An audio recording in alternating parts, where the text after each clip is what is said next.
One Piece chapter 1173 is out, and I read the official version now as well.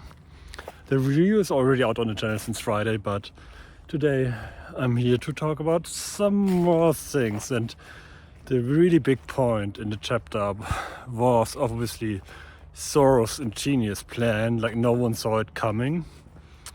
Really, we didn't know Zoro was this smart, this cunning. Everyone was shocked, even Buggy. Like, even a schemer like Buggy was shocked at the ingenious plan Zoro came up with last week. Jumping. The man knows how to use his knees, man. What can I say? No, but really, the big part about it was what I've been talking about for ages now. Feels like it was Gonko, or should I say Shuri, and Brook. And Imo as a kinda awkward person in the middle. Yeah. Speaking about Imo and Gonko Shuri, we have to address one thing, and that might be how this entire thing came to be. So, Shuri used to be a princess of the kingdom in which Brook assumedly served in the royal guard. He was a high-ranking member of the royal guard. This was mentioned before of his previous country he lived in. We knew this about Brook. Before he became a pirate, he was that. So, how did the thing with Gonko and Imo come to be? Well, I'm going to take a leap here and assume that it came to be with Gonko's nation, where she was a princess of, being a part of Reverie. And yeah, if kings go to the Reverie, they usually take the princesses with them. We've seen this before. We've seen this with Vivi. And Vivi was at the Reverie at a very much younger age. Okay, so Gonko probably was at the Reverie every 4 years, her entire life. And at some point, at some Reverie, Imo caught sight of her. Not entirely sure how this happened. Like, Imo was usually up in his room, in his flower room, not really going out, not really seeing people around the Reverie. People don't see him, like they don't know he exists. But I guess Reverie is in Marajor, and Imo has powers, and like maybe he can see like through the eyes of his God's Knight. So maybe a God's Knight saw Shuri back then, and Imo just saw through their eyes, and he saw Shuri. And there's one characteristic that Shuri has, which might have been the downfall of her and her entire nation. And that is blue, not blonde. I don't know why I wanted to say blonde here. That is blue hair. So who else in the story we know of has blue hair? Of course Frankie, and we know Imo is really into Frankie. Like, he loves... obviously we're talking about Lily and Vivi. And Vivi was the person of when we had the scene with like the wanted posters and the photo of Vivi, and he like tore the wanted posters up and put a sword into it, and he was like, "Bring me Princess Vivi." Like, Imo and his blue-haired women. Imo and his blue-haired women. What is it with those? Well, what we do know with Imo and his blue-haired women, one blue-haired woman, is an ancestor of Vivi, actually. The spitting image of her, actually. Like, Imo has a portrait of her at his flower room, like very close to him. And she disappeared in the Void Century 800 years ago, like right after the war. And a mistake of hers made it so the pornocles were spread through the entire world. A mistake. You know? We call those happy accidents. Like Bob Ross used to say.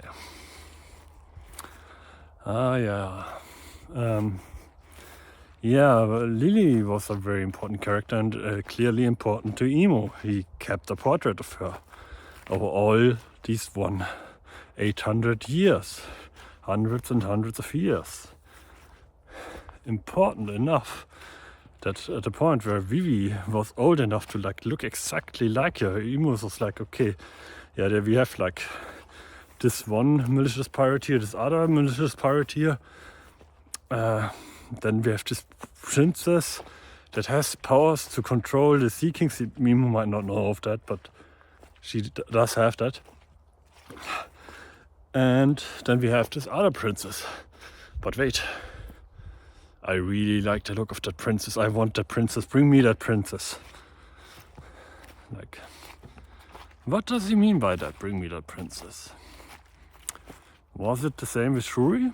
Did Emu catch a glimpse of good old Shuri? Did he get a photo of her from one of the agents and bring me this princess. I want her now. And he kept her all these years as a toy, as his very closest servant. The first times we see Gonko, we didn't know back then it was Gonko or Shuri. But it was her, and it was basically in the flower room, as Emu's closest servant, always with him. Always there. So clearly very important to Emu. Okay. Why? I might say it's just the blue hair. It's just that she looks too much like Lily. Nefertari Lily. Man, that woman, she might have done Emu dirty, but Emu has a thing for blue-haired women. And I think that could be all to it, or there could be more to it, obviously. But yeah. So what do I think happened with Shuri in particular? Because from Brooke's side, Brooke knows her on one hand personally, on the other hand he knows her as the father killer, as the patricide. She killed the man Brooke owed everything to. What does that mean? Well, I do think she killed him. But I also do think it was under the influence of Emu. We know she has a mark and at least a deep sea contract right now. At least. I'm saying at least here for a reason. We know she has at least that. But if I'm gonna make a up headcanon, it's Emu wanted her back in the day. She came to a reverie, he saw her, and Lord Emu was yeah, bring me Shuri, bring me that princess. No, you can't just go kidnapping princesses of countries that are of high importance willy-nilly. So what did he do? Well, Emu probably had her brought to him, and I imagine Emu forced her or made her sign a contract with him. I imagine Emu instantly went to the deep sea contract with her, skipping this first one, or just applying the first one and instantly upgrading it to at least the deep sea contract, to a point where she couldn't deny a command anymore. And then Emu was yeah, you're not going back home. You're staying with me. Go and kill your father, will you? And we know at that level, even someone as strong as Harold couldn't resist Emu for long. Even someone as strong. And here we have a princess, coddled and protected from the world and from the evil of the worlds. And here we have a princess coming under Imu's influence. Okay. So that's why she killed her father. That's why Brooke thinks she killed her father of her own volition, because she didn't have demon wings. She didn't get Domi reversed. She didn't look different, sound different, or act different, maybe. But it was her. It was her. She killed her father. And I was like, it makes even more sense if Brooke doesn't notice, or if Brooke thinks she killed her father, if he wasn't there for it. Because if he wasn't there for it, all he knows is like, okay, yeah, Princess Shuri killed her father, my king.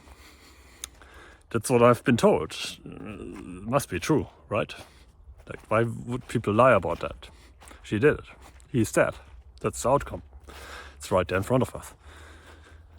But talking through it now, with like getting the mark and everything, even if Brooke was there for it, even if he was there for it, yeah, there's not much doubt then, right? If he just saw her kill her father, slit his throat with a knife or something, with a kitchen knife, at the dinner table, then that's that. Okay, what happened after though? What happened after the princess kills the king? Like, okay, so she becomes the royal of the nation now? No? Like, how does this play into Imu's plan actually? How does it make sense for Imu's plan to just have her? Because nowadays she's known as Gunko Manmire.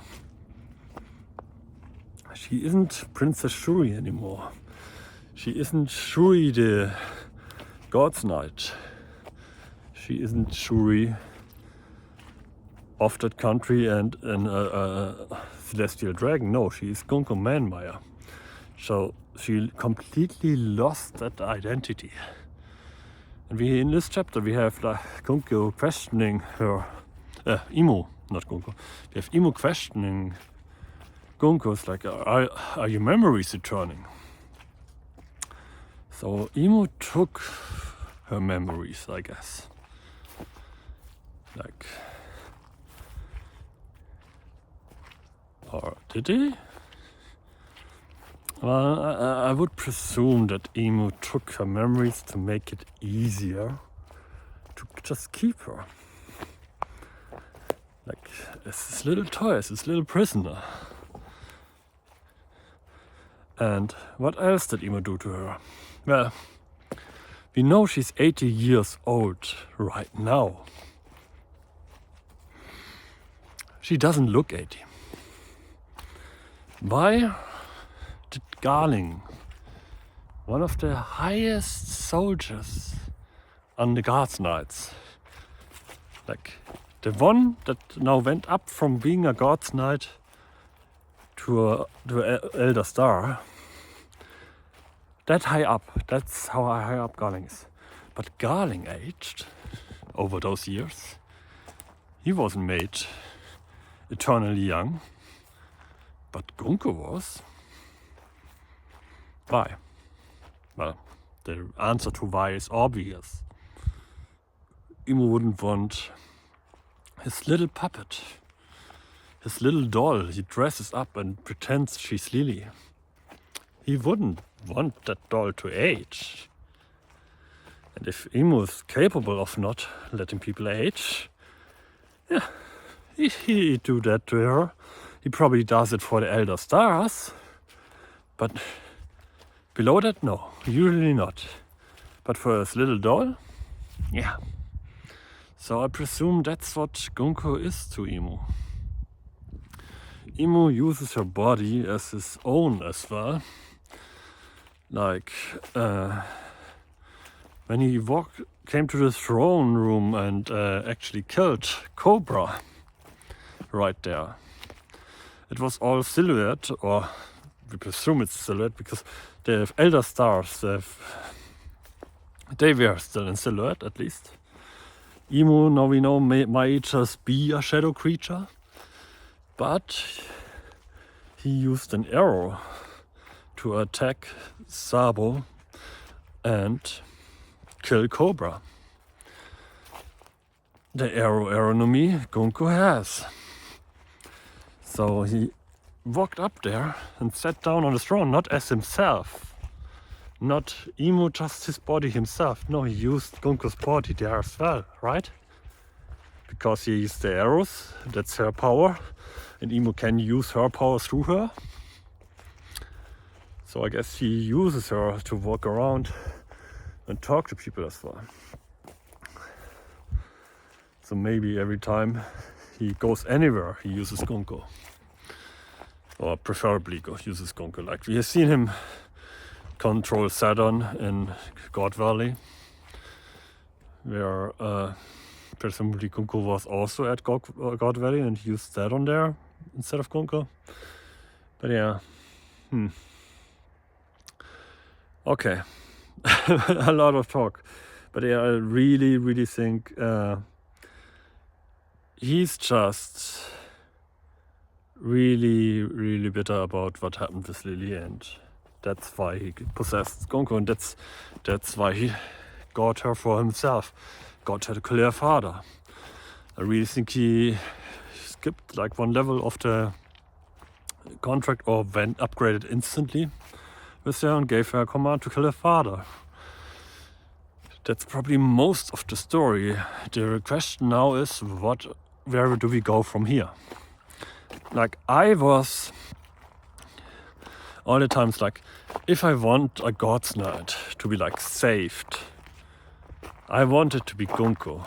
Like even before this chapter already, I was like, I want Gunko to be saved. I feel like there's something there with her. She might not actually be evil. She might just be under control of Emu. I don't know with Summer. Summer seems like a dick from himself. With Gunko, I'm not so sure. So I was like, if I want anyone to be saved, I want it to be Gunko. But then I thought about it. It's like, yeah, how do we save them? So either it's through like a special power to do with the Nika fruit, that we erase the markings on the arms, erase the contract made by Emu. The Nika fruit is somehow capable to do that. The second way how to save someone actually from Emu is to kill them. Harold was killed by Loki, but by the extent of killing him, he wasn't controlled by Emu anymore. And here we have Shuri.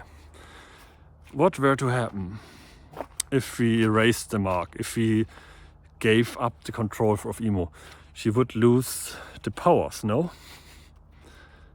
Now she's 80 years old. That means in a moment, in a flash, she would age from the body she has right now to the body of an 80-year-old. Now, in the world of One Piece, that's not the end. You don't die at 80 yet. There's several people over 100. That's not necessarily a death penalty, although it might be. Freeing Shuri of the mark might well be her dying, because she's already 80. She might not have the strength anymore to keep going after that. Like, her life is gone. She lived her life in servitude to Emu. And all those years, they are now lost. Gone. So at that point, is it that different to kill her over just erasing the mark? I don't know. Like, maybe she stays that young, but we've seen what happened when Emu took the powers from Saturn. Bro shriveled up into a skeleton, because he was probably already part of Emu's elder staff for a few hundred years. So that's what all that was left of him after the powers were taken away. So yes, even in a world where we save Shuri, the best case scenario is she's gonna be an old woman that had her best years taken away by Emo, and she's now free. But her best years are behind her, and she's old and frail now. That's the best case scenario. What can I say? It's gonna be interesting. Waiting to see that. Now, last part. Summers and the big Nika at the end of the chapter. I said I'm not sure if just the big Nika fell into the water and onto the ship, or if Summers fell into the water with the big Nika creature.